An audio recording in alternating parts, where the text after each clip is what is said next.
तो चलिए अब आपको सीधे लाइव तस्वीरें दिखाएंगे जहां पर मुख्यमंत्री अशोक गहलोत प्रेस वार्ता कर रहे हैं।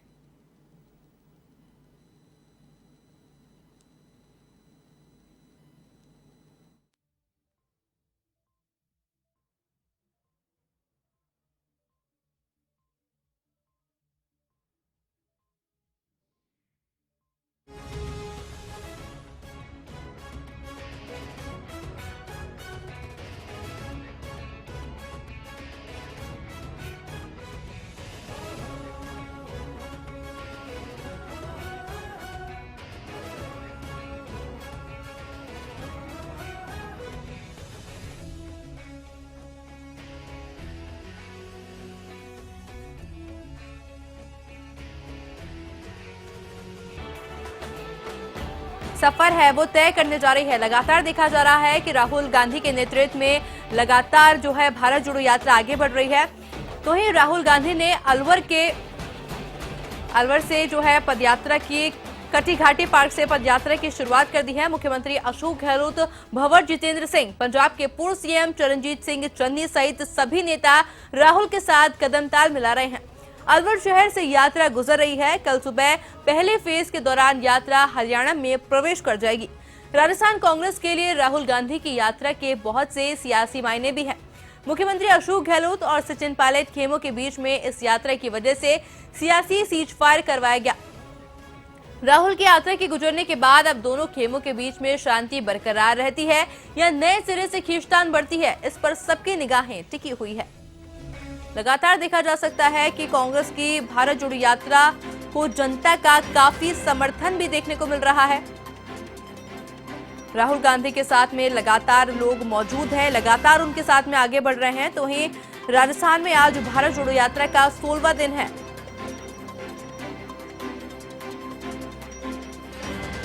इसी बीच कल जो है बड़ी सभा रखी गई थी मालाखेड़ा में, जो कि राजस्थान में भारत जोड़ो यात्रा की सबसे बड़ी सभा थी।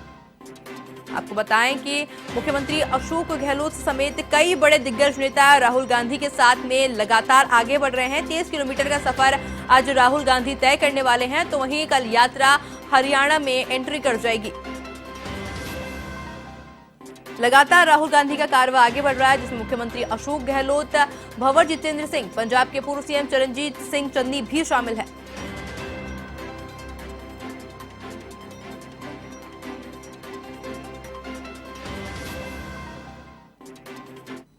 जम्मू कश्मीर में दहशतगर्दों के खिलाफ सुरक्षा बलों का एक्शन लगातार जारी है।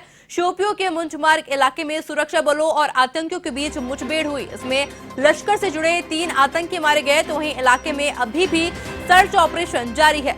सुरक्षा बलों को और आतंकी छुपे होने का संदेह है।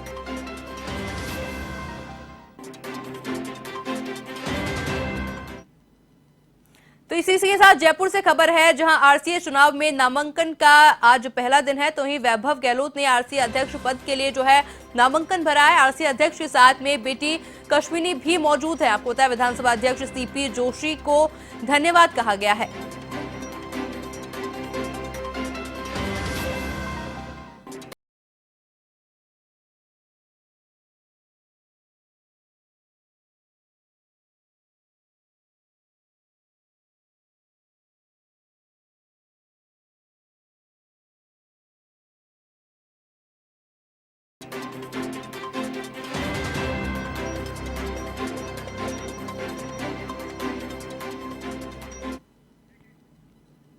तो चलिए अब आपको सीधे लाइव तस्वीरें दिखाएंगे अलवर से, जहां पर मुख्यमंत्री अशोक गहलोत भारत जोड़ो यात्रा को लेकर प्रेस वार्ता कर रहे हैं।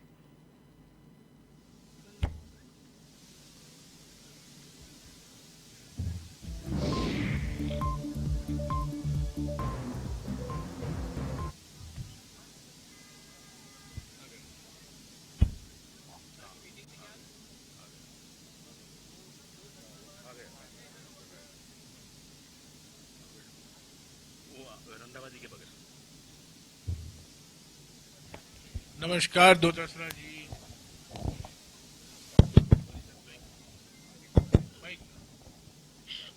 हेलो, हाँ नमस्कार दोतासरा जी। मुख्यमंत्री जी, रंधावा जी, दोतासरा जी, साथियों, आज 16 दिन के बाद भारत जोड़ो यात्रा का आखिरी दिन है राजस्थान में। और यहाँ 16 दिन में से 2 दिन विश्राम के दिन हुए हैं और करीब 485 किलोमीटर कवर हुआ है 6 जिलों में, झालावाड़, सवाई माधोपुर, कोटा, बूंदी, दौसा और अलवर। मुख्यमंत्री भारत जोड़ो यात्रा का सारांश देंगे, इसकी क्या उपलब्धियां हुई हैं कांग्रेस पार्टी को, संगठन को, सरकार को, उसके बारे में आपसे बातचीत करेंगे। आज शाम को हम राजस्थान में ही हैं, आज रात का कैंप साइट राजस्थान में ही है और कल सुबह हम हरियाणा में शुरू करेंगे। और जैसा कि मैंने आपको पहले भी कहा है, 24 रात को हम दिल्ली पहुंचेंगे, 9 दिन का विश्राम होगा और ये विश्राम ये हो रहा है, 9 दिन लग रहा है। पहले हम सोच रहे थे कि 4-5 दिन ही लगेंगे, पर करीब 70 कंटेनर हैं जिसका मेंटेनेंस होना है और हम पंजाब, हरियाणा, जम्मू और कश्मीर जा रहे हैं तो थोड़ा वहाँ हीटिंग का भी बंदोबस्त करना पड़ेगा कंटेनर के अंदर, तो उसमें कुछ मेंटेनेंस का काम है, टाइम लगेगा। और दूसरी बात यह है कि हमारे कई भारत यात्री 4 महीने से परिवार के पास नहीं गए हैं, केरला में, कर्नाटक में, आंध्रा में वो जाना चाहते हैं। एक लड़की मणिपुर जाना चाहती है, एक हमारे साथी असम जाना चाहते हैं, तो दूर दूर इलाके से आए हैं, तो 2 दिन समय लगेगा दिल्ली आने जाने के लिए। तो हमने सोचा कि 5 दिन नहीं, हम 9 दिन ही करें। तो ये इसमें कोई आप राजनीतिक मीनिंग मत देखिएगा, हालांकि आप देखेंगे और सवाल उठाते रहेंगे, फलाना कहाँ रहेंगे, ये कहाँ रहेंगे, वो कहाँ करेंगे। मैं उस पर कोई टिप्पणी नहीं करने वाला हूँ, क्योंकि आप देखेंगे जो आप चला रहे हैं न्यूज़ वो सब गलत निकलेगा। मैं यही कहूँगा कि आप जो भी खबर निकालोगे कि इन 9 दिन में कहाँ हैं ये लोग, आपको कोई शक नहीं होनी चाहिए, सब लोग दिल्ली में ही रहेंगे या अपने परिवार के साथ अलग अलग राज्यों में रहेंगे। तो 3 तारीख को हम वापस शुरू करेंगे उत्तर प्रदेश, उसके बाद हरियाणा फेज 2, हरियाणा फेज 2 के बाद पंजाब और पंजाब के बाद जम्मू और कश्मीर। कल हरियाणा में हमारा इंटरैक्शन होगा, कल जय जवान दिवस हम मनाएंगे हरियाणा में, पूर्व सैनिक के साथ ज़्यादातर इंटरैक्शन होगा। और 23 तारीख को जय किसान दिवस मनाए जाएंगे, ज़्यादातर किसान के साथ, किसान और किसान संगठनों के साथ मुलाकात होगी राहुल जी से और उनके साथ भी चलेंगे।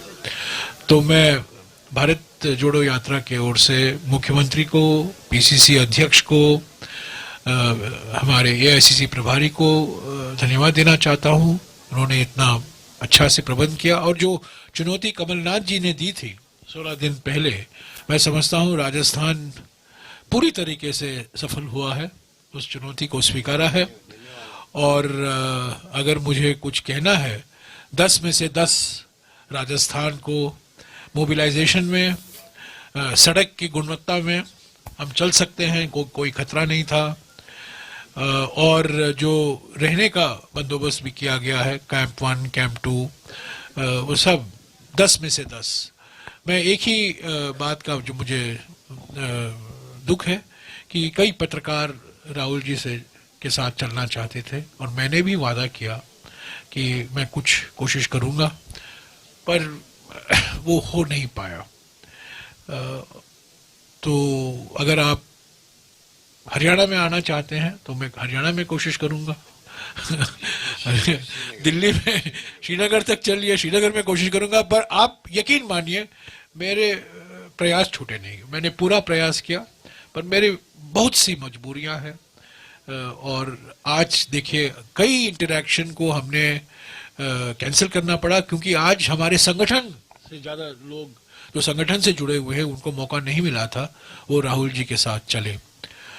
तो मैं यही कहना चाहता हूँ, आप लोग सब 16 दिन से हमारे साथ चले हैं, हम हर दिन प्रेस कॉन्फ्रेंस करते थे और मैं आपको भी धन्यवाद देता हूँ कि आपसे बहुत सहयोग मिला, कवरेज मिला।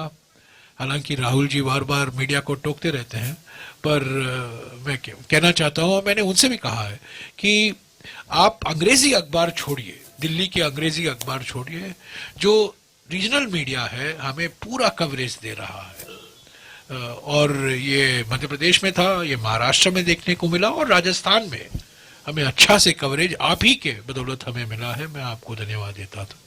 मैं अभी मुख्यमंत्री से गुजारिश करूंगा कि ओवरऑल समरी दें भारत जोड़ो यात्रा का, क्या असर हुआ है सरकार पर, संगठन पर, और अगले कदम जो सफलता हासिल हुई है भारत जोड़ो यात्रा के संदर्भ में, वो अगले कदम क्या लिया जाएगा। यहाँ हमारे लोकल एमएलए भी यहाँ मौजूद हैं, मैं उनका भी स्वागत करता हूँ। मुख्यमंत्री जी।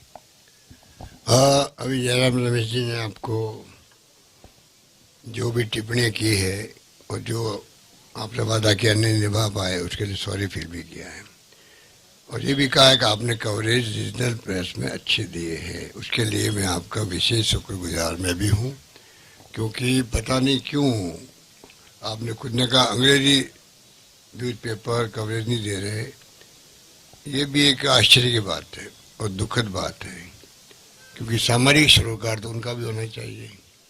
ज़्यादातर सामरिक सरोकार के लिए महंगाई, बेरोजगारी और नॉन वायलेंस का माहौल देश के अंदर हो, तनाव नहीं हो, रक्षा हो संविधान की और लोकतंत्र की।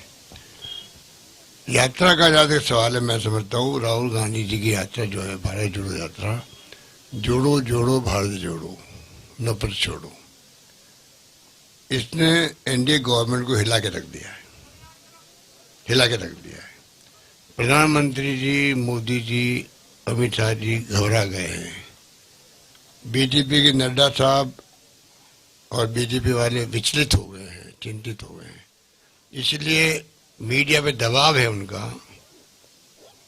कवरेज नहीं देने का, मेरा आरोप है ये। और मीडिया दबाव आ रहा है दिल्ली के अंदर, कोई कारण नहीं है कि इतनी लंबी यात्रा आज़ादी के बाद में सबसे टफ यात्रा है, और एक उद्देश्य को लेके की गई। कल मैंने मीटिंग में कहा था 3 मकसद। नंबर 1 महंगाई, क्या सामरिक सरोकार नहीं उसका। नंबर 2 बेरोजगारी, सामरिक सरोकार है। और नंबर 3 तो सामरिक सरोकार भी है, मानवता भी है, राष्ट्रवाद भी है, सब कुछ है। तीनों मोर्चे पे लेके राहुल गांधी का कारवां चल पड़ा है, रुकने वाला नहीं है। उन्होंने खुद ने कहा डरो मत, ये भी एक मैसेज पूरे देश के अंदर है। तो मेरा मानना है कि इस प्रकार से यात्रा बहुत कामयाब होके चल रही है, लोग जुड़ते जा रहे हैं। आप देखते होंगे कि 3-3 घंटे, उनको मालूम है कि 3:30 बजे यात्रा शुरू होगी, तभी वो 12 बजे आके खड़े हैं। 500, 700, 1000, 2000 तो खड़े ही हैं 3 घंटे के लिए, इंतजार कर रहे हैं। आगे पीछे आप सब नोट करते होंगे बैठे हुए। ये क्या इंगित करता है? जो वो भारत जोड़ो के नारे लगा रहे हैं, नफरत छोड़ो के नारे लगा रहे हैं, जिस उत्साह से लगा रहे हैं, उसमें एक मैसेज आता है कि ये चाहते कि ये जनता क्या चाहती है, तो जुड़ती जा रही, जुड़ती जा रही, जुड़ती जा रही। ये तो हालात आप देख रहे हो। और जहाँ तक जब रमेश जी पहले भी कह चुके हैं, इसका कोई वोटों की राजनीति से सीधा संबंध नहीं है। तो मैं कहना चाहूँगा कि सीधा संबंध नहीं होता राजनीति में। जो हम एक्टिविटी करते हैं, कोई धरना देते हैं, प्रदर्शन करते हैं, यात्रा निकालना बहुत बड़ी बात है, उसका ही मैसेज होता है। आप धरना क्यों देते हैं? पब्लिक की जो इश्यू होते हैं उनको रिप्रेजेंट करते हो। पब्लिक तो आगे बैठ नहीं सकती धरने में, सब हजारों लाखों लोग बैठ नहीं सकते। आप 100-200 लोग बैठते हैं, प्रभात फेरी भी निकालते हैं, तो एक पब्लिक क्या चाहती है घरों में बैठी हुई, उनकी भावनाओं को, उनकी मांगों को रिप्रेजेंट करते हैं सरकार को मैसेज देने के लिए। ये डेमोक्रेसी है। उसमें राहुल गांधी जी पूरी तरह कामयाब हुए हैं। मैं उनको, यात्रा हमारे राजस्थान का अंतिम दिन है, कल सुबह हम हैंडओवर करेंगे, तो आगे की यात्रा के लिए राजस्थान की प्रदेश कांग्रेस कमेटी अध्यक्ष बैठे हैं। हम लोग सब मिलकर उनको बधाई भी देते हैं और शुभकामनाएं देते हैं आगे की यात्रा के लिए भी।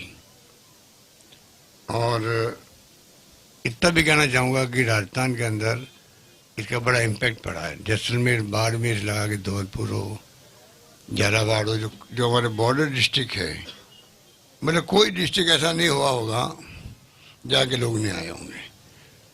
इसमें आपको हजारों लोग वो मिलेंगे जिनको एक जो इनकी थीम है उससे प्यार है कि महंगाई कम होनी चाहिए, बेरोजगारी समाप्त होनी चाहिए, और जो राहुल जी का ये नॉन वायलेंस की और जो भावना है, संविधान बचेगा तो देश बचेगा, संविधान बचेगा तो देश बचेगा, कानून का राज रहेगा, हम सब सुरक्षित रहेंगे।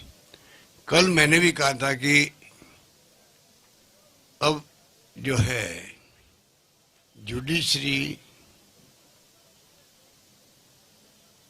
डर है, जुडिशरी को डर है, इलेक्शन कमीशन ऑफ इंडिया को डर, और ईडी, सीबीआई, इनकम टैक्स वालों को डर है। मतलब ये दबाव में नहीं खाली, अब डर है। अभी तक हम दबाव की बात करते थे, अब मैं कह रहा हूं कि इन सबको डर लग रहा है।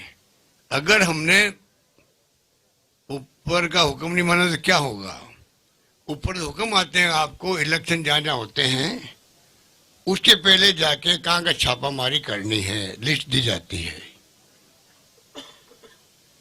जो चंदा को देने वाला हो अपनी पार्टियों को, उनको चिन्हित किया जाता है, उनको टाइट किया जाता है, चंदा नहीं मिले इनको, चंदा सिर्फ हमारे पास में आए, बॉन्ड के माध्यम से और किसी भी रूप से। एक तरफा खेल चला देश के अंदर। देश को समझना पड़ेगा, देशवासियों को समझना पड़ेगा। अगर नहीं समझेंगे हम बहुत तकलीफ में आएंगे, क्योंकि डेमोक्रेसी का मजबूत रहना सबसे सर्वोत्तम क्या करना चाहिए, बहुत बड़ी प्रायोरिटी होनी चाहिए देश की, जिसकी रक्षा की है कांग्रेस ने लंबे समय तक शासन कर करके। इसलिए मैं कहना चाहूँगा कि ये जो कुछ भी देख रहे हैं हम लोग, बहुत ही, मैं बार बार कोई पत्रकारों को खुश कर ले नहीं कहता हूँ, मैं आर्टिकल देख रहा हूँ, पढ़ता हूँ, डिस्कशन आते हैं आजकल।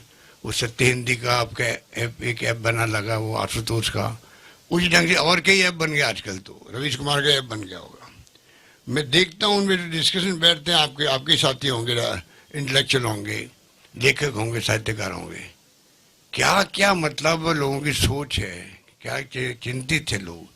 कई लोग तो लिखते लिखते थक गए। अब आपके कहाँ तक लिखेंगे इनके बारे में? तो पहले कांग्रेस शासन में क्या था, लोग क्या कहेंगे, उससे शासन कांग्रेस करती थी।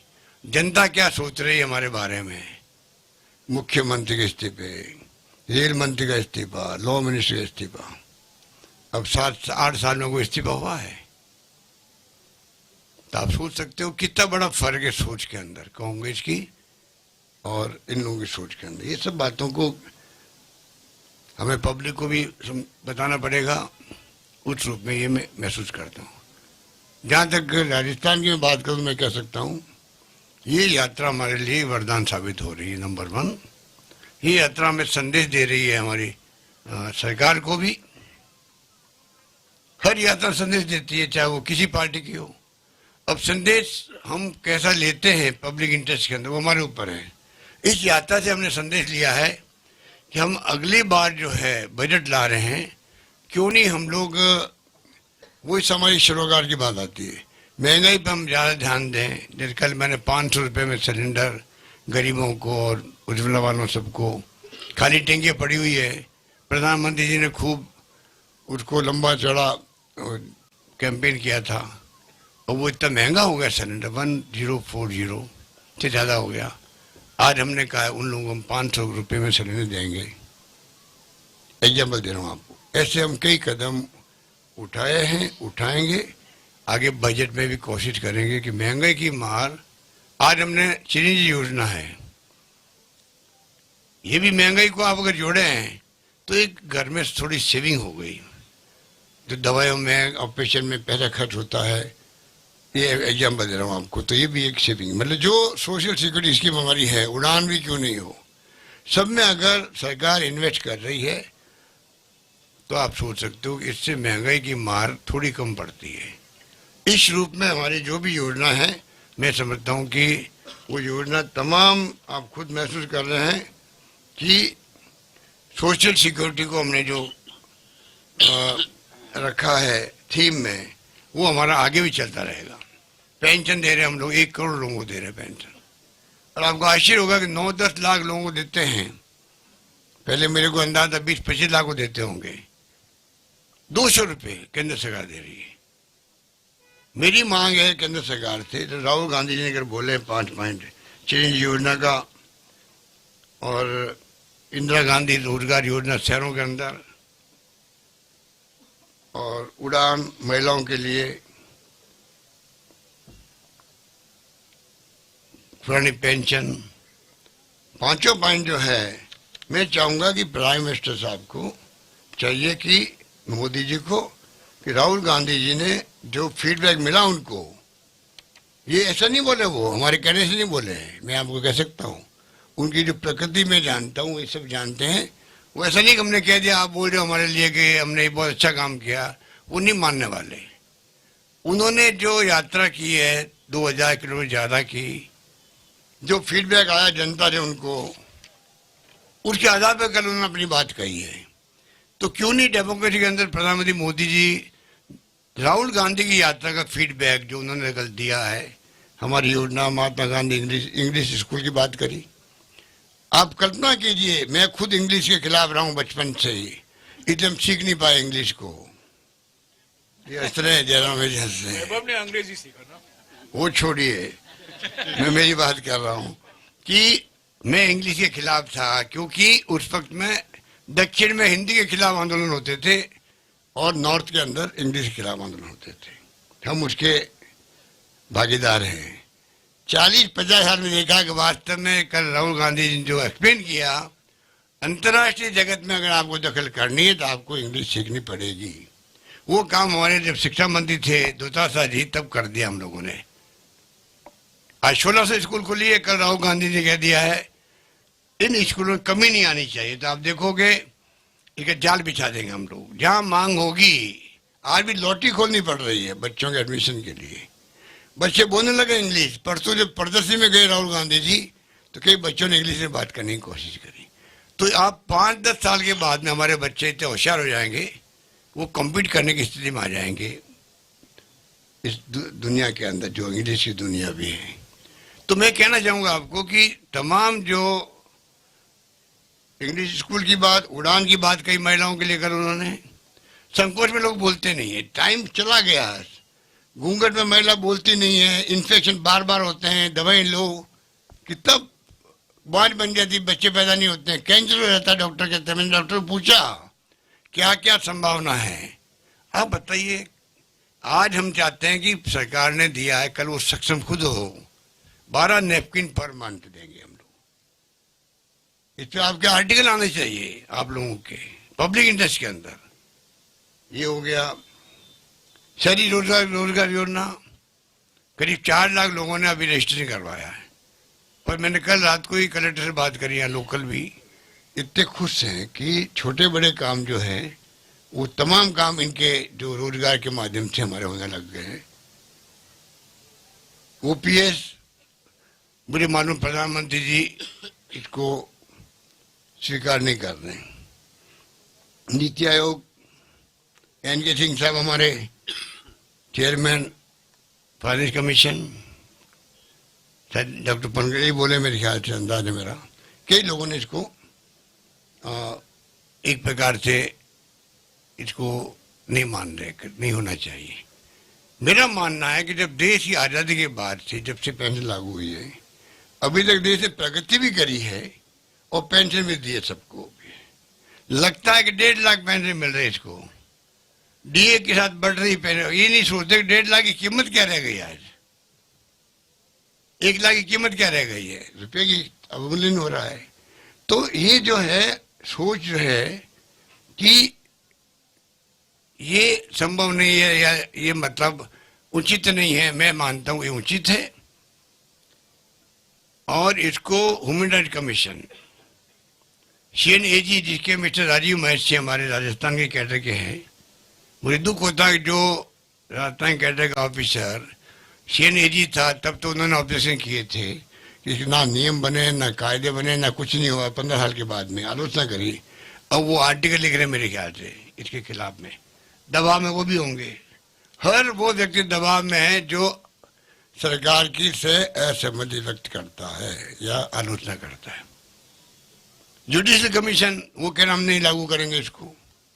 आर्मी कह रही है कि ये क्या तरीका है, आर्मी को दे दिया ओपीएस लागू, आज भी है। और पैरामिलिट्री फोर्सेज जो है, बीएसएफ है, आईटीबीपी जो भी है, वो तमाम में आपने एनपीएस कर दिया। वो भी भेदभाव किया आपने। आप किस दिशा में देश को ले जाना चाहते हैं? अग्निवीर लेके आ गए हो। ये अग्निवीर बला क्या है? 4 साल की सर्विस, 18 साल में प्रवेश करो, 22 साल में निकल जाओ आप। 22 साल बाद में बच्चा करेगा क्या? आजकल तो बच्चे शादी 25, 26, 27, 28 पे करते हैं। ये मजाक नहीं है क्या? बोल नहीं रहे क्योंकि कह दिया जो बोलेगा मुकदमा दायर हो जाएगा, उसको नौकरी कोई नहीं मिलेगी। उसके बाद में आंदोलन शांत हो गया देश के अंदर, पर दिलों के अंदर आज भी आक्रोश भी है, आग लगी हुई है। भविष्य अनिश्चित है। तो सब भी वो लॉटरी की तरह जाएंगे अग्निवीर में, अग्निपथ में, क्योंकि 25% लोगों को नौकरी मिलेगी। वो 25% वाला दाव लगाएंगे लॉटरी की तरह। हो सकता है 25 में नंबर आ जाए मेरा, बोल नहीं रहे। पर ये खुद को सोचने की बात है भारत सरकार को। तो ये जब ओपीएस हो गया, चिरंजीवी योजना हमारी बहुत शानदार है। बार बार हम क्या कहें आपको, देश भर में राइट टू हेल्थ कानून बनना चाहिए, भारत सरकार का कानून बनना चाहिए। देश के अंदर लोकसभा में कानून बनना चाहिए, जैसे सोनिया गांधी जी ने और डॉक्टर मनमोहन सिंह जी ने कानून बनवाए। RTI, RTE, Mahatma Gandhi NREGA, food security act बनवाया। उसी ढंग का कानून बने इसका आपका चिरंजीवी राइट टू हेल्थ। हम ला रहे बिल यहाँ पर पेश कर दिया गया राजस्थान असेंबली के अंदर। ये कानून बने, सबको हेल्थ का अधिकार मिले कम से कम। इतना महंगा इलाज होता है, घर बिक जाते हैं, गहने रखो, गिरवी रखो, पता नहीं क्या क्या होता है परिवार के अंदर। 500 साल 1000 तो मामूली छोटा मोटा बुखार में खर्च हो जाते हैं आदमी की। तो ये हमने आज जो सिक्योरिटी दी है, राजस्थान के लोग बहुत खुश है इससे। जहाँ हम गाँव में गए, मैं भी गया हूँ, 15 दिन घूम रहा हूँ साथ में, जहाँ पूछो गाँव में सब लोग इससे खुश है। ये बात है जो मैंने कहा। 5 योजना हमारी जो है, ये जो राहुल गांधी जी का जिक्र किया, इसको हम आधा बनाएंगे आगे बजट के अंदर भी, और आगे भी हम आधा बनाएंगे पब्लिक को एजुकेट करने के लिए भी, पब्लिक को राहत मिले सुनिश्चित करेंगे। ये योजना हमारी पूरी तरह कामयाब हो। योजना बनाना एक बात है, कामयाब होना दूसरी बात है। सुनिश्चित करेंगे कि योजनाओं में कोई कमी नहीं रहे। नहीं बनती है, कुछ कमी रहती है, धीरे धीरे उनको दूर कर लेंगे। तो ये बातें तो मैं कहूँ इतना काम है मेरे ख्याल से काफी हो गया। नहीं वो मेरे तो 2 घंटा वो तो कम है। इनको भी तो खाना वाना खाना होगा। मेरे ख्याल से खत्म करो। कल राहुल जी ने बात की बात की GI की, वो एक नया कंसेप्ट है। बहुत बड़ी बात उन्होंने कह दी कल कि जो ऐसे लोग नए, आप देखते हो 8-10-15 सालों के अंदर ये अमेजोन, फ्लिपकार्ट, ओला, उबर, स्विगी, जोमेटो, ये का जो सेक्टर डेवलप हुआ, इसमें लोग तकलीफ में हैं। वो लोग शोषण करते हैं, इनका निकाल देते हैं नौकरी से। कई लोगों ने खुद ही टैक्सी खरीद के लगाई। एक व्यक्ति मेरा सरदार जी थे, राहुल जी का इंस्ट्रक्शन हुआ, उसने कहा था मैंने 3 टैक्सियाँ खरीदी, मैं बर्बाद हो गया हूँ, इसलिए मैं इस काम में कूद पड़ा हूँ कि मैं क्यों नहीं इन लोगों की मदद करूँ कि जो ये गिग वर्कर्स हैं। फिर एक्सप्लेन किया मेरी 3 टैक्सी बिक गई, मैं कर्जदार हो गया, तो मेरे पीड़ा जो मैंने सही है वो मैं चाहता हूँ कोई नहीं सही। तो राहुल जी ने जो कल फीडबैक के आधार पर बात की आपसे, इस पर हम चाहेंगे कि कोई बजट के अंदर हम ऐसा प्रोविजन करें जिससे कि इन गिग वर्कर्स का भी भला हो देश के अंदर। ये हमारी सोच रहेगी। ये बात हो गई आपके सामने। बाकी तो अब आप देख रहे हैं कि भाई तक मुझे कहना है कि सरकार की जो मंशा है कि जो हमने योजना लागू करी है उसको हम लोग पूरी लागू करेंगे। उसको बनाएंगे हम। एक बात हमारे विपक्षी लोग बार बार बोलते हैं कि अब कर्जा माफ नहीं किया। राहुल गांधी जी ने पिछले चुनाव वादा किया था। मैं उनको कहना चाहूँ झूठ बोलना छोड़ो। झूठ बोलना पाप है। पुरानी कहावत है, सत्य ही ईश्वर है, ईश्वर ही सत्य है, God is truth, truth is God, Gandhi ji ने कहा था। ये मैं आपको कुछ उदाहरण दूं जो आपको मालूम पड़ेगा। ये नानक राम जाट है, गांव धानिका जयपुर का है। ये 14,42,000 कर्जा माफ हुआ है सेंट्रल कोऑपरेटिव बैंक का। एक राम सिंह गुजर है दोसा का, उसका 5,20,000 रुपये कर्जा माफ हुआ। एक राम खिलाड़ी मीणा है राजगढ़ का, अलवर का, इसी जिले का, वो 3 लाख रुपये कर्जा माफ हुआ है। और एक देवीलाल है राजनगर का, गंगानगर का, उसका पीएलडीबी प्राथमिक सहकारी भूमि विकास बैंक होती है जहाँ जमीन रहन कर रखनी पड़ती है, तो हमने उनका 18,38,000 रुपये कर्जा माफ किया, तो उसकी रहन रखी हुई जमीन छूट गई। ये तो कुछ एग्जाम्पल मैंने दिया आपको। उसके बाद में इनको शर्म भी नहीं आती है, एक झूठ को 100 बार बोलो तो सच का एहसास होता है, उस थोड़ी पे चल रहे हैं। मैंने पता नहीं आपको कहा या किसी को कहा कि वो जो गोवेल्स था, गोवेल्स, ये पता नहीं कि मामा का भाई लगता था क्या लगता था, उसी ढंग के लोग बिहेव कर रहे हैं, गोबर की तरह बिहेव कर रहे हैं। पता नहीं उनके क्या भाई लगता था, भतीजा लगता था, समझ नहीं आती। अंग्रेजी में आप लोगों ने सीख लेता हूँ। तो आप बताइए, कुछ कुछ रिश्तेदारी है इनकी। बीजेपी गोबर से रिश्तेदारी मैं आपको दावे के साथ कह सकता हूँ, दोनों की सोच एक सी है। मतलब हर चीज में झूठ बोलते हैं, हर चीज में झूठ बोलते हैं। कब तक झूठ बोल के राज करेंगे, ये टाइम बताएगा। इसलिए मैं तो समझता हूँ कि हमने बहुत कदम उठाए। मेरे पास बहुत लंबी लिस्ट है, मैं बताना नहीं चाहता आपको कि किस किस प्रकार से हमने महंगाई को कम करने के लिए हमने जो कदम उठाए हैं, उसका हर हमारी सोशल सिक्योरिटी स्कीम है। कोरोना के अंदर मैंने 35 लाख लोगों को ढूंढा, घरों से, रेलवे स्टेशन सोने वालों से, डेस्टिट्यूट को 5,500 रुपये, 1,000 करके एक बार 1,500 रुपये दिए, 5,500 दिए उस एक साल में। तो कम से कम जिंदगी में भूखा नहीं सोए। आज सुप्रीम कोर्ट कह रहा है कि भूखा नहीं सोना चाहिए। माँ, जो हमने वर्ड काम लिया था, कोई भूखा नहीं सोए राजस्थान में, वही वर्ड काम लिया सुप्रीम कोर्ट ने, कोई भूखा नहीं सोए, भारत सरकार को आदेश दिया है। आप सोच लीजिए, क्यों नहीं भारत सरकार, वही जो मैं फिर आता हूँ बात पे, कि क्यों नहीं वो कानून बनाती है पार्लियामेंट के अंदर, कोई भूखा नहीं सोना चाहिए। और वो तब होगा तब विदेशों के अंदर जो वीकली पैसा मिलता है, हर परिवार को पैसा मिलता है। मेरे ख्याल से मुझे ज़्यादा जानते होंगे, जयराम रमेश जानते होंगे, सरदार साहब जानते होंगे, दुनिया में लोग रहते हैं वीकली पैसा मतलब दो, एक मंथली दो भाई। पर आदमी जो है, मजदूर भी का, एक बिल्डिंग बनती है बहुत शानदार, सेंट्रल विस्टा बन रहा है, तो खाली मशीनों से काम नहीं चलता, वहाँ मजदूर भी काम करता है। मजदूर जब 60+ हो जाता है, सही साथ नहीं देता उसका। उसके बाद में बड़े बता दीजिए वो क्या करें। घर की परिस्थिति अलग अलग होती है, बाप बेटों की या पोतों की, जो भी है। आदमी को सिक्योरिटी नहीं मिलनी चाहिए क्या? उसको कहते हैं सोशल सिक्योरिटी। हर परिवार को जो नीडी है उसको सोशल सिक्योरिटी मिले, वो कानून पार्लियामेंट लाना चाहिए। ये सब राहुल गांधी जी की भावना है। तो मैं चाहूँगा कि आपसे मेरी अच्छी बात हुई है, और हम चाहेंगे कि ये यात्रा में आपने भागीदारी निभाई, आपने भी इतिहास बनाया है। आपका भागीदार, कल मेरे मित्र आए 3-4 पत्रकार जयपुर से, साहब इस यात्रा में हम आना चाहते हैं क्योंकि ये ऐतिहासिक यात्रा है, हम भी इसके भागीदार बने। ये भावना कई लोगों में रही है देश के अंदर, और मैं समझता हूँ कि ये यात्रा में आप भी चले हो, हम भी चले हैं। ये भी भागीदारी आपकी हमेशा हमको याद रहेगी। धन्यवाद। एक मिनट, मैं 1-2 और मुद्दे के बारे में कुछ कहना चाहता हूं। भारत जोड़ो यात्रा के बाद केंद्र सरकार की नीति ईस्टर्न राजस्थान कैनाल प्रोजेक्ट पर बदली है। भारत जोड़ो यात्रा का असर सीधा देखने को मिल रहा है। जैसा कि मैंने आपको पहले भी कहा था, कई बार संसद में सवाल उठाए गए हैं कि पूर्वी राजस्थान कैनाल प्रोजेक्ट के लिए राष्ट्रीय प्रोजेक्ट का दर्जा देना जरूरी है, जिसका मायने यह है कि 90% खर्चा केंद्र सरकार की ओर से आएगा। जल शक्ति मंत्री ने इस पर कुछ नहीं कहा, मौन रहे।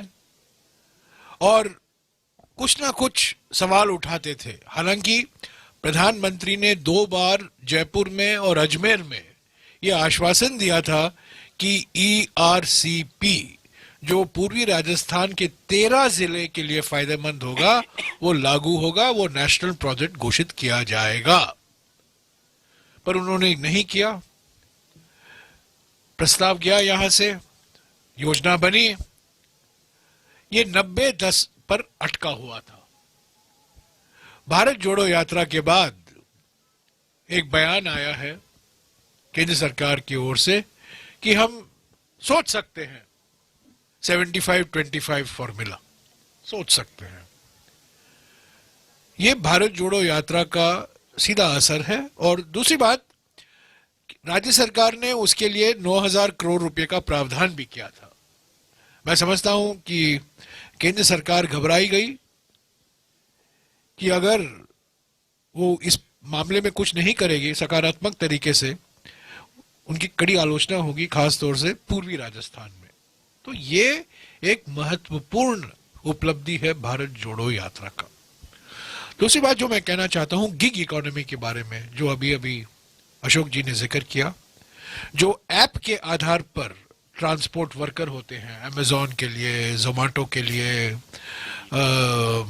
उबर के लिए। एक जमाने में अगर आप ओला कहते थे तो शीशराम ओला याद करते थे। आज जब ही ओला कहेंगे तो ऐप बेस्ड ओला भी है। तो ये सब नए इकोनॉमी के प्रतीक हैं। यहां 60% से भी ऊपर युवा दलित, आदिवासी, ओबीसी, अल्पसंख्यक वर्ग से आते हैं, कमजोर समाज के कमजोर वर्ग से आते हैं, ग्रामीण इलाके से आते हैं, सेमी अर्बन एरिया से आते हैं। और जो बातचीत हुई मुख्यमंत्री और राहुल जी के बीच में, और राहुल जी का इंटरैक्शन भी हुआ कुछ नागरिक संस्थाओं से, उसका एक नतीजा निकला कि राजस्थान पहला राज्य होगा हिंदुस्तान में जो ऐप बेस्ड ट्रांसपोर्ट वर्कर के लिए सोशल सिक्योरिटी स्कीम की योजना बनाएगी, और इसकी घोषणा मुख्यमंत्री करेंगे। ये दूसरी उपलब्धि है, बहुत महत्वपूर्ण है। और खास तौर से ग्रामीण इलाके से जो आते हैं, जो सेमी अर्बन एरिया से आते हैं, कमजोर वर्ग के युवा, उनके लिए ये बहुत फायदेमंद होगा। तीसरी बात जो राहुल जी ने भी कहा और मुख्यमंत्री ने भी बार बार कहा है, 2 या 3 योजनाएं हैं राजस्थान में जो सिर्फ राजस्थान में है, और हम चाहते हैं कि वो राष्ट्रीय स्तर पर भी लागू हो। मिसाल के तौर से स्वास्थ्य बीमा योजना, चिरंजीवी जिसको कहा गया है राजस्थान में, वो किसी और राज्य में नहीं है। गुजरात मॉडल की बात होती है, पर यह है एक मिसाल है राजस्थान मॉडल का। शहरी रोजगार गारंटी योजना सिर्फ राजस्थान में लागू है, वो भी हम चाहते हैं कि सारे देश में लागू हो, वो भी राजस्थान मॉडल है।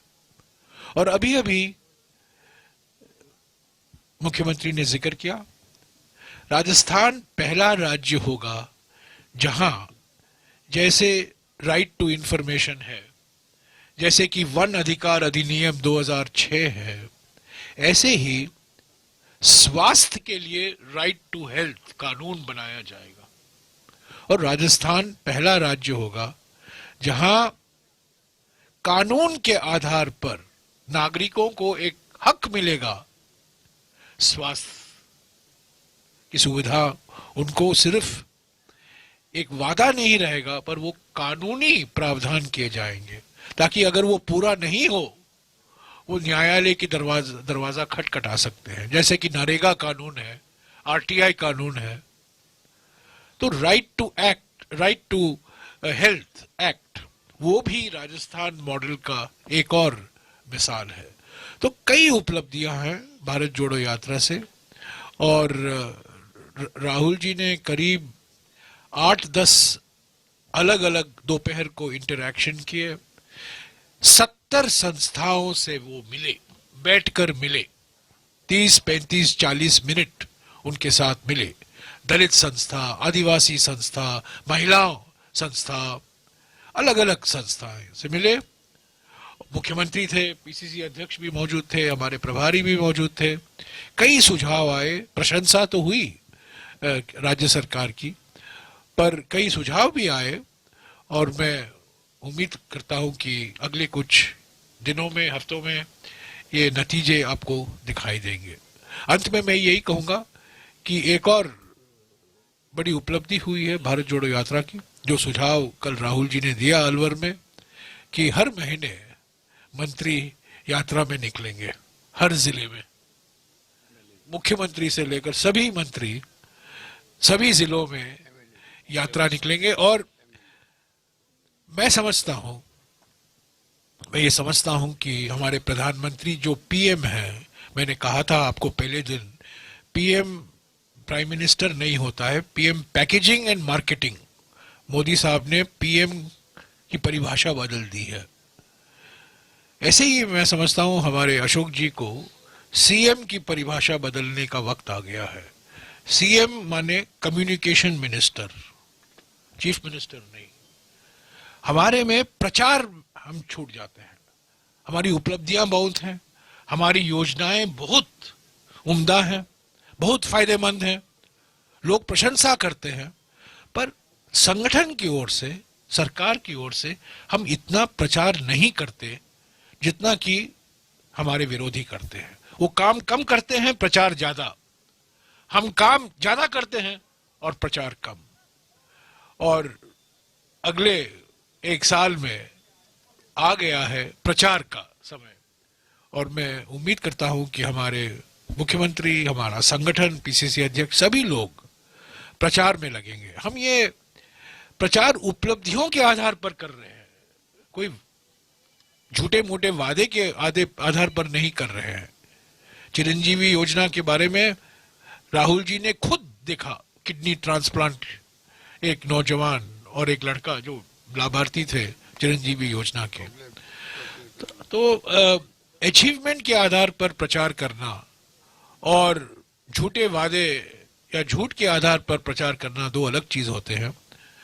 और भारत जोड़ो यात्रा ने, मैं समझता हूं, हमारे सरकार को, हमारे संगठन को और मजबूत बनाया है, ताकि अगले कुछ महीने में हमारी सरकार की उपलब्धियों को हम सही ढंग से प्रचार करें, जनता के बीच पहुंचाएं और लोगों को बताएं कि हमने जो वादा किया था 2018 में, हमने पूरा किया है। शुक्रिया। अभी आपके सवाल लेंगे।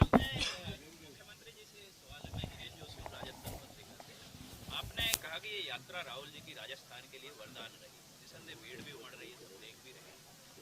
तो और दूसरी तरफ आपने ये कहा कि बहुत ज्यादा राजनीतिक उद्देश्य नहीं है, पॉलिटिकल। तो ये वरदान मतदान में बदलना चाहिए, बदलेगा। जहां जहां से यात्रा गुजरी है, कर्नाटका वहाँ चुनाव है, तेलंगाना चुनाव है, इसके तो जवाब जयराम रमेश जी देंगे। लेकिन राजस्थान में ये वरदान मतदान में बदलेगा या खाली ये वरदान चला जाए? नहीं, मैंने आपको साथ में भी कहा था, धरना प्रदर्शन भी होता है, उसका भी राजनीतिक एक मैसेज होता है, पब्लिक की भावनाओं को रिप्रेजेंट करने का। यात्रा भी उस सेंस में वरदान साबित हो गया हमारे लिए कि जो प्रदेशवासियों ने क्या राहुल गांधी जी को फीडबैक दिया वो हमारे काम आएगा, तो वरदान हो गया हमारे लिए। एक फीडबैक पूरे राजस्थान के लोगों का इंडिपेंडेंट, अगर मैं किसी बात करूँगा ये हिसाब में हो सकता पार्टी के आदमी हो। एक राहुल गांधी जी यात्रा में चल रहे हैं, उसमें एक्टिविस्ट भी चल रहे हैं, एक्टिविस्ट पूरे कंट्री लेवल के चल रहे हैं, इसके अंदर सोशल वर्कर चल रहे हैं, कई पत्रकार मित्र भी आए हैं। तो जिनको मौका मिला चल लिया साथ में, और यूनिवर्सिटी बुला लेते हैं, सब आप देखते होंगे कैसे बुलाते हैं। तो उसको ही फीडबैक मैं समझ अलग तरीके का, इसलिए मैंने कहा ये इनका फीडबैक हमारे लिए वरदान साबित होगा। सिक्योरिटी की बात हो रही है सर, चुनाव के समय, लोकसभा चुनाव के समय न्याय योजना का प्रचार किया था कांग्रेस पार्टी ने, लागू करने पर जो कांग्रेस शासित राज्य है वहां पर ये योजना बन रही है। वो जो मैनिफेस्टो था कांग्रेस का, उस वक्त में ये बात आप जो बता रहे हो, अभी हम लोग इसके बारे में इसको एग्जामिन करेंगे कि किस लेवल पे हम जा सकते हैं। उसके बाद आपको बताएंगे कि क्या हो सकता है। एक मिनट, या ये अच्छा लाइन है, आपको प्रधानमंत्री का हवा लग गया है, वरदान और मतदान। तो तो क्या ये वरदान मतदान में बदलेगा, ये संगठन पर निर्भर करता है, ये ऑटोमेटिक नहीं है। मैं पहले ही कह दूं, ये हमें सोच में रहना कि भारत जोड़ो यात्रा से 2023 के विधानसभा और 2024 के लोकसभा चुनाव के लिए हमारे लिए वरदान होगा, मैं उस विचार का नहीं हूं।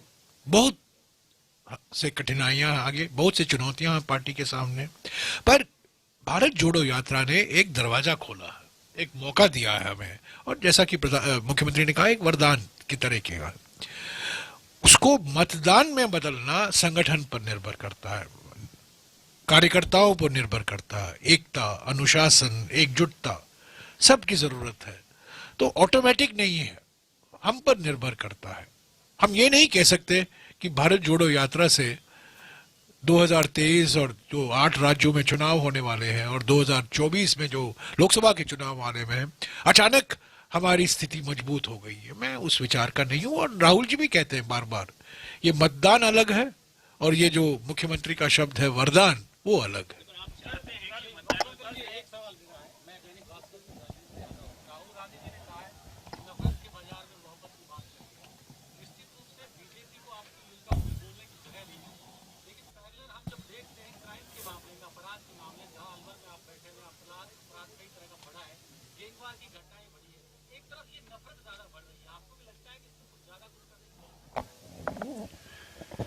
देखिए, नफरत का जो माहौल देश में है, तनाव का माहौल है, वो एक अलग मुद्दा है पूरे देश के लिए। आप देख रहे हो कि आज लोग सब टेलीफोन पे बात करते हुए चमकते हैं, वे फेस टाइम पे बात करो।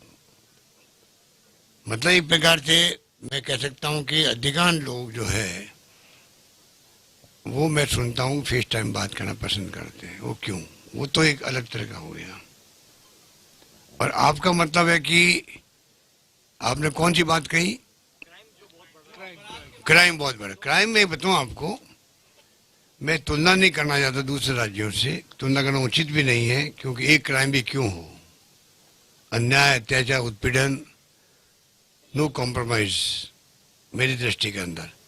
पर 2-3 बातें, अभी मैंने PHQ में जब गया था तो मैंने मीडिया वालों से बात करी थी, उसमें अगर आप देखेंगे कि कितने, आप बताइए, 156-3 में मुकदमे दर्ज होते थे पहले, महिलाओं के भी, SC/ST के भी, कितने कम हो गए। अभी मेरे पास परसेंटेज नहीं है, नगण्य हो गए हैं। नंबर 1, तब 30 में 270 दिन लगते थे, अब 33 दिन लगते, मान लीजिए, पोस्को के अंदर या SC/ST मुकदमे के अंदर। एग्जैक्ट में वो डेट मुझे याद नहीं है। तो इतना कम, ज़्यादा, मतलब आप समझ 60-70% कम हो गया टाइम, बल्कि ज़्यादा हो गया उससे। बहुत बड़ी बात है। हाँ, सबसे बड़ी बात है कि हमने जो प्रयोग किए 2, एक तो स्वागत कक्ष बनाया थानों के अंदर, स्वागत कक्ष जो हिंदुस्तान में कहीं नहीं है, क्योंकि थानों में आज़ादी के पहले से ही ऐसा माहौल होता है कि जिसमें आदमी को इज्जत नहीं मिलती थी। कोई जाता तो वो सीधा ही तू कैसे आया हम बात होती थी।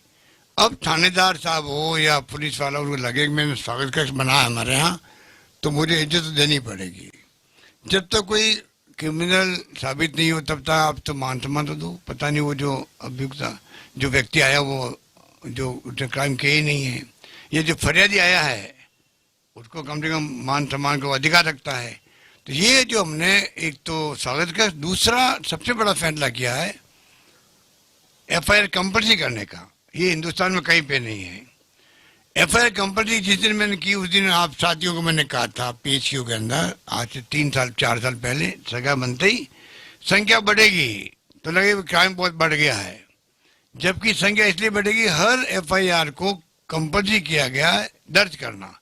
अपना बहुत बड़ा काम वो है। और उनमें NCR की बुक में पढ़ेंगे आप, तो उसमें भी लिखा हुआ, पहला पेज में ब्लॉक लिखा हुआ कि हर राज्य में अलग अलग स्थिति होती है। उसको आप कंपेयर मत कीजिए, हमारा जो फिगर है उसको मत मानिए भाई ये सब कुछ है। हर राज्य की स्थितियाँ अलग अलग तरह की होती है, उस ढंग से क्राइम के आंकड़े आते हैं। तो यहाँ क्राइम कोई बड़ा नहीं है, क्राइम कंट्रोल हुआ है और मीडिया भी उसको आराम से दे पाता है, क्योंकि FIR दर्ज हो रही है। पहले तो एफआईआर दर्ज ही नहीं होती थी तो मीडिया को मालूम ही नहीं पड़ता था, बाद में मालूम पड़ता तो वो पुराने न्यूज छापते थे। बहुत बड़ा क्रांतिकारी कदम उन्होंने उठाया, उसको आपको अप्रिशिएट करना चाहिए। और अगर ऐसा नहीं करें अप्रिशिएट, उसका आप अध्ययन कर लीजिए, उसके बाद में आप मुझसे बात करो, मुझे खुशी होगी कि मैं खुद बात करने चाहूँगा उसके बारे में। गैंगरेप की घटना जब हुई थी, थानागाजी गैंगरेप की घटना के बाद में आपने हर जिले में एक एसपी ऑफिस में एक सेल खोली थी कि एफआईआर दर्ज कराने के लिए। अलवर में सबसे पहले खोली गई थी और सभी जिलों में खोली गई थी। लेकिन आज अलवर की स्थिति को बात करेंगे, थानागाजी गैंगरेप की घटना के बाद वो सेल खुली थी, लेकिन अलवर में एसपी ऑफिस में मुकदमे दर्ज नहीं हो रहे उस सेल में पिछले 2-3 सालों से। एसपी ऑफिस जरूरत क्या आपको? वो तो थाने का मना करेगा अगर थानेदार बात सुनिए तो उसके खिलाफ एक्शन भी होगा। जिस थानेदार ने मना कर दिया एफआईआर दर्ज करने से, बहुत बड़ा फैसला ये है देश के लिए, वहाँ एसपी ऑफिस में दर्ज होगी। पहले हुई थी 5-7-10 जगह, एक्शन हुआ थानेदार के यहाँ। अब मैं समझता हूँ लगभग कहीं पे भी थानेदार मना नहीं कर सकता, कहीं कहीं करते हैं, एक्शन होता है उसके खिलाफ। दूसरा जो आपने कहा, राहुल गांधी जी भी आए थे उस घटना के बाद में यहाँ पर, तब हमने डीओएसपी रैंक के ऑफिसर लगाए थे महिलाओं के लिए। बाद में हमने उसको और अपग्रेड कर दिया, एडिशनल एसपी कर दिया। महिलाओं पे अत्याचार के लिए कंट्रोल करने के लिए जिले